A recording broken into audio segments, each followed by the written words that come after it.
ہمارے لیے نہیں، اور خاتم کے لفظ پہ مجھے امید تو ہے میرے فاضل بھائیوں نے اس پہ بحث کر دی ہوگی، بات آئی ہے تو کیے دیتا ہوں کہ خاتم کے لفظ پہ لوگوں نے بڑی محنت کی، اس لیے کہ یہ خاتم النبیین کا لفظ اور سورہ احزاب کی یہ آیت مبارکہ ان کی مذہبی، دینی، روحانی اور ہر لحاظ سے موت کا ایک پروانہ ہے، ان کی شارت پہ ایک تلوار کی حیثیت رکھتی ہے، اس لیے انہوں نے خاتم کے لفظ پر بڑی محنت کی۔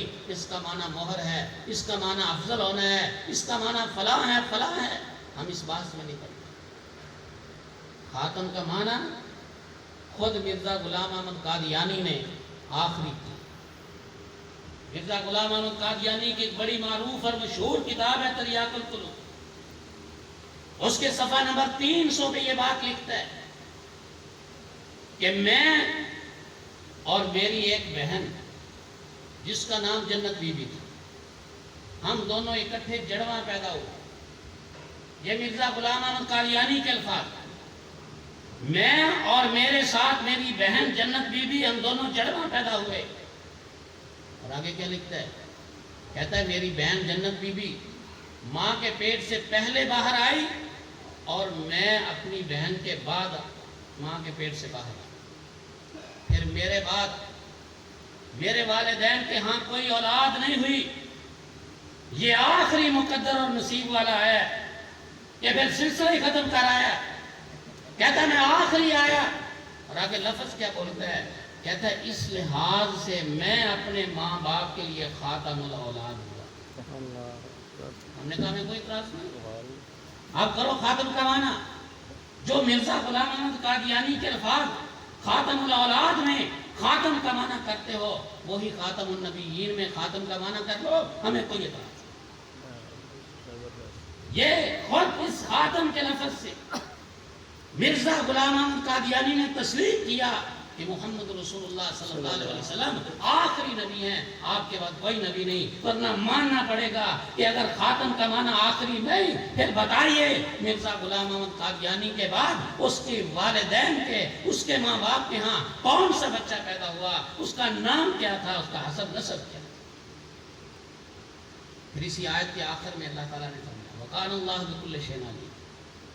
حضرت شیخ محترم کی موجودگی میں اسے جسارت ہی سمجھتا ہوں، لیکن بات کی تکمیل کے لیے عرض کرنا ضروری سمجھتا ہوں۔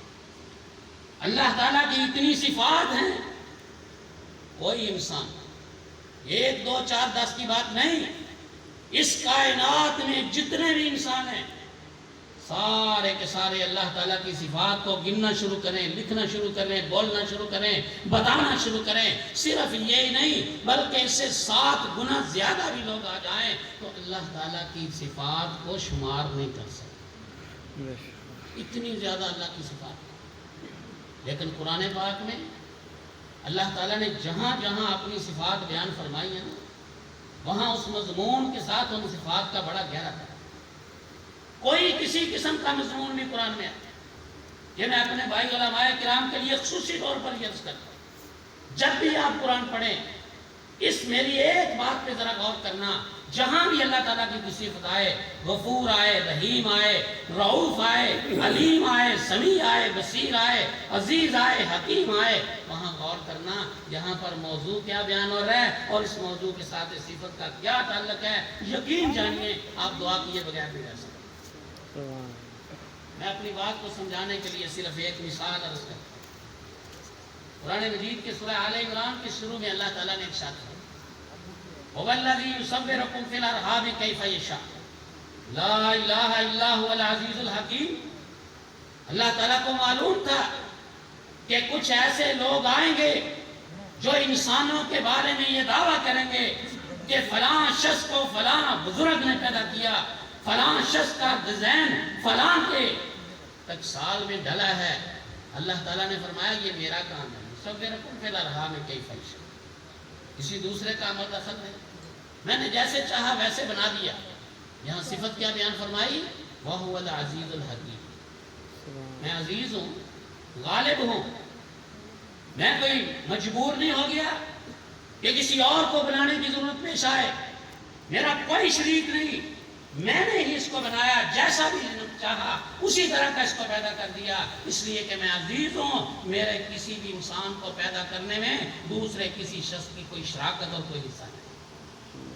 اور دوسری صفت کیا بیان فرمائی؟ حکیم، میں حکیم بھی ہوں، دانا بھی ہوں، سمجھدار بھی ہوں، عقل مند بھی ہوں، مجھے کسی سے مشورے کی بھی ضرورت نہیں۔